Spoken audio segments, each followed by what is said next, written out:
Good morning student. मैं आशुतोष त्रिपाठी आप सबके लिए एक बार फिर पुनरावर्तन रिवीजन लेसन चैप्टर 2 सरस्वती पाठशाला लेकर आया हूँ। एसवीवी के इस पोर्टल पर, श्री वशिष्ठ विद्यालय के इस पोर्टल पर आपके लिए फिर से लेकर आए हैं हम सरस्वती पाठशाला। सिर्फ इसको रिवाइज करना है। आप इस वीडियो को ध्यान से देखिए और समझने की कोशिश कीजिए। मैं कोशिश करूंगा कि आपको कम से कम शब्दों में इस पूरे चैप्टर को एक बार फिर से रिवाइज करने की कोशिश करूं। एक बार फिर से आपको रिवाइज हो जाए, मेरी ये कोशिश है। तो आइए हम शुरू करते हैं पार्ट 2 सरस्वती पाठशाला। ये सरस्वती पाठशाला आखिर हम पढ़ क्यों रहे? तो सरस्वती पाठशाला जब आपके दादाजी छोटे थे और छोटे थे उस समय विद्यालय की क्या स्थितियां रही हैं, विद्यालय जो थे किस प्रकार से विद्यालय चलते थे, किस प्रकार से विद्यालय में जो है वो विद्यालय का कामकाज होता था, किस तरह से शिक्षण गतिविधियाँ। अब आप हैं एक बड़े विद्यालय में पढ़ रहे हैं, आपके दादाजी ने किस प्रकार के विद्यालय में शिक्षा ली, ये सारी चीज़ें जो है वो बताने की कोशिश इस पाठ में की गई है। अब और वही जो लेखक हैं डॉक्टर रामविलास शर्मा, उन्होंने अपनी जो शुरुआती शिक्षा है जब वो छोटी क्लासों में थे उस समय की यादें जो हैं वो आपके साथ में शेयर कर रहे हैं, आपके साथ में बांट रहे हैं और वही वो यहाँ पर बताने का प्रयास कर रहे हैं। तो आइए हम अब एक बार पढ़ते हैं। पीडीएफ में आपको जो इसका पीडीएफ है उस स्कूल की वेबसाइट पर जो पिछले राजू सर ने जो वीडियो दिया है उस वीडियो के अंदर जो है वो आपको पीडीएफ में जो है वो इस पाठ के पेजेस आपको मिल जाएंगे लिंक के माध्यम से, और इसके प्रश्न उत्तर भी आपको बड़ी आसानी से मिल जाएंगे अगर आप ढूंढते हैं तो आइए देखते हैं कि ये विद्यालय जो आपको दिख रहा है ये विद्यालय कैसा था। तो झांसी के मोहल्ले बहुत दूर दूर बसे हुए थे। शहर, सिपरी बाजार और सदर झांसी का मुख्य और सबसे बड़ा मोहल्ला सदर है। किले से लगा हुआ यही पुराना शहर है। इसी में झांसी का सबसे बड़ा बाजार है। सदर फौजी छावनी से लगा हुआ मोहल्ला है। इससे 2 मील के फासले पर स्टेशन है और सिपरी बाजार। इन तीनों मोहल्लों से दूर थी हमारी सरस्वती पाठशाला। 2 तरफ सड़कें, सरस्वती पाठशाला के दोनों तरफ सड़कें थीं। सामने जीवन शाह की टोरिया, पास ही झांसी का प्रसिद्ध किला। स्कूल के सामने छोटा सा खेल का मैदान, कमरों की छत खपरेल की, मतलब जो स्कूल की जो छतें थी वो आपके पुराने समय में जो मिट्टी की खपरेल आती हैं, मतलब मिट्टी के जो शेड आते हैं, मिट्टी के शेड आपने अगर देखे होंगे तो वो जो शेड है उस प्रकार का वो विद्यालय है। आपको स्क्रीन पे भी मतलब दिख रहा होगा कि एक खपरेल वाला स्कूल है। स्कूल के बड़े बड़े हॉल की छत भी खपरेल की थी, मतलब पूरा का पूरा स्कूल जो था वो पुराने समय के खपरेल के जो है वो उस प्रकार से बना हुआ। ये बात कब की? सन 1920। हमारे दादाजी भी बहुत छोटे रहे होंगे, आपके दादाजी भी बहुत छोटे रहे होंगे, उस समय की बात है। वो तीसरे दर्जे में उनका नाम लिखवाया, तीसरे दर्जे मतलब 3rd क्लास में उनका नाम लिखवाया गया। तब वह सरकारी अथवा अर्ध सरकारी स्कूल था, मतलब वो। और एक दिन स्कूल में मेडल बांटा गया, सबको इनाम दिया गया, इनाम में मेडल दिया गया। मेडल जो थे वो तांबे और पीतल के बने हुए थे, उसमें जॉर्ज पंचम की तस्वीर थी। मेडल लेकर जब लेखक हैं वो घर पे पहुंचते हैं तो उन्हें तो खुशी होती है, लेकिन उनके बड़े भाई को किसी भी प्रकार से खुशी नहीं होती। जिन मास्टर साहब ने मेडल दिया था वह पूरे अंग्रेज भक्त थे। ये आज़ादी के समय की बात है, तो वो पूरे अंग्रेज थे और हमेशा खूंखार मुद्रा, मतलब उनको देख के डर लगता है। खोखार मुद्रा में रहते थे। जिस जिस दिन मेडल बांटे थे उस दिन जरूर मुस्कुराए थे। उसके कुछ दिन बाद ही सरस्वती पाठशाला जो थी उसे बदलकर राष्ट्रीय सरस्वती पाठशाला हो गई।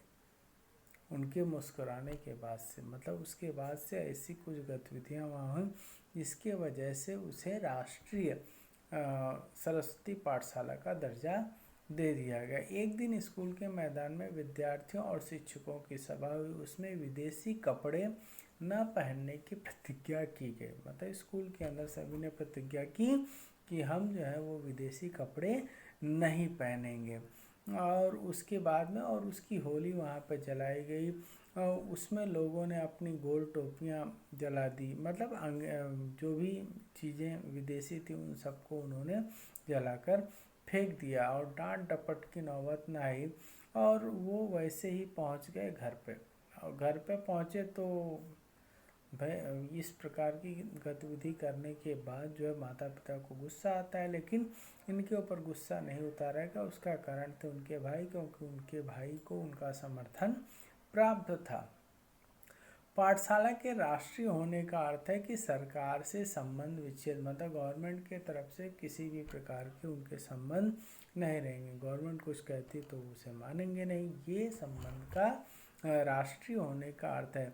बहुत से पुराने शिक्षक चले जाते हैं, बहुत से नए शिक्षक आते हैं। मतलब टीचरों की अदला बदली होती रहती है।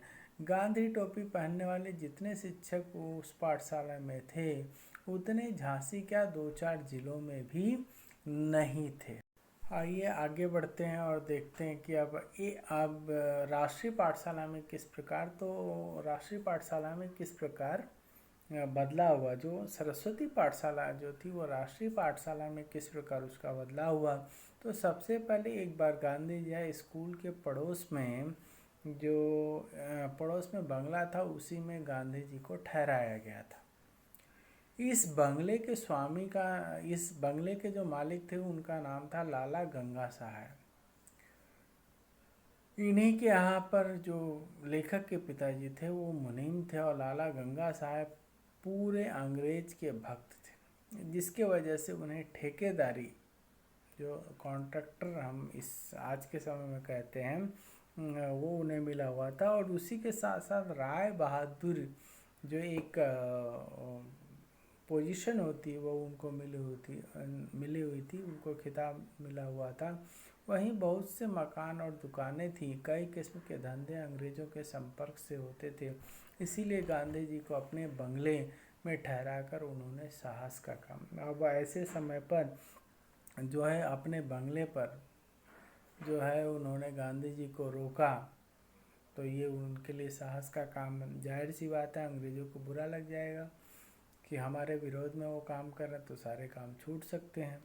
तो ये है। तो विद्यार्थी लाइन लगाकर गांधी जी के सामने से धीरे धीरे निकलते और उनके दर्शन करने जाते थे। वहीं ज़मीन पर दरी बिछाए बैठे थे। जहाँ तक मुझे स्मरण है उनके सिर पर गांधी टोपी नहीं थी, वह पगड़ी पहने हुए थे। मतलब गांधी जी उस समय जब आए थे तब गांधी टोपी न पहनकर उन्होंने केवल पगड़ी पहना हुआ था। शाम को शहर में उनका भाषण था। पिताजी जो थे वो मुझे भी लेकर आए थे, मुझे भी मतलब लेखक को वहाँ पर लेकर आए थे।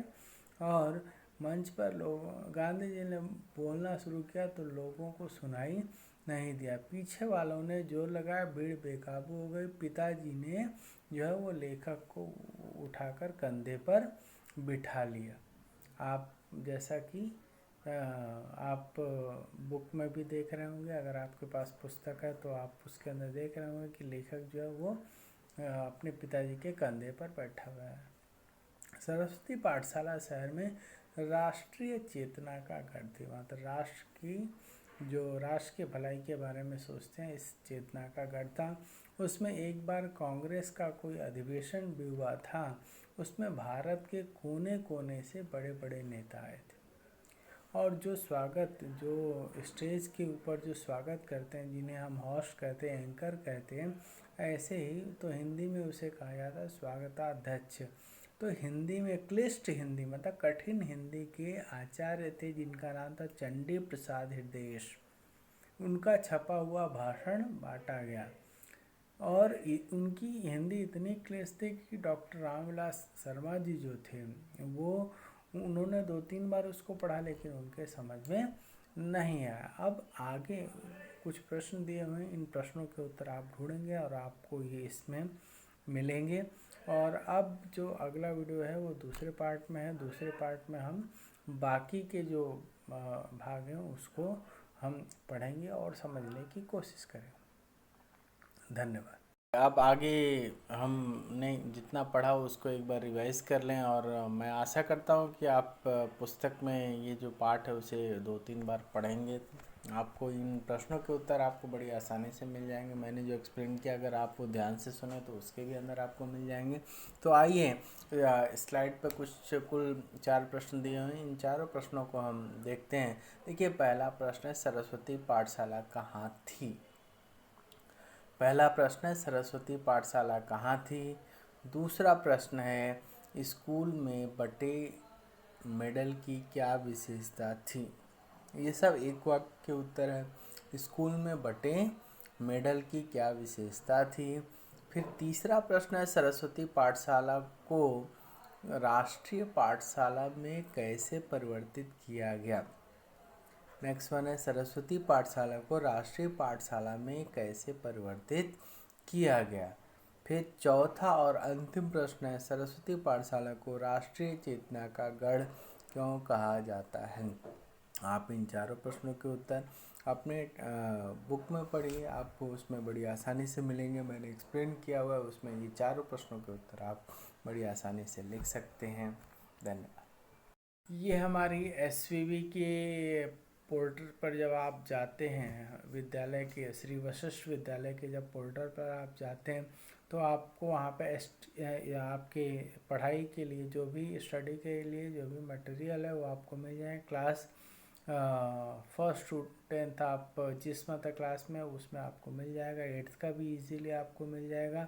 सभी विषय के, चाहे वो फर्स्ट लैंग्वेज हो, सेकंड लैंग्वेज हो या थर्ड लैंग्वेज हो, किसी भी लैंग्वेज की आपको चाहिए तो आपको मिल जाएंगे। उसके बाद आपकी जो टेस्ट हो रहे हैं उसके रिज़ल्ट आपको देखना है तो आप उस साइट पर जाकर आप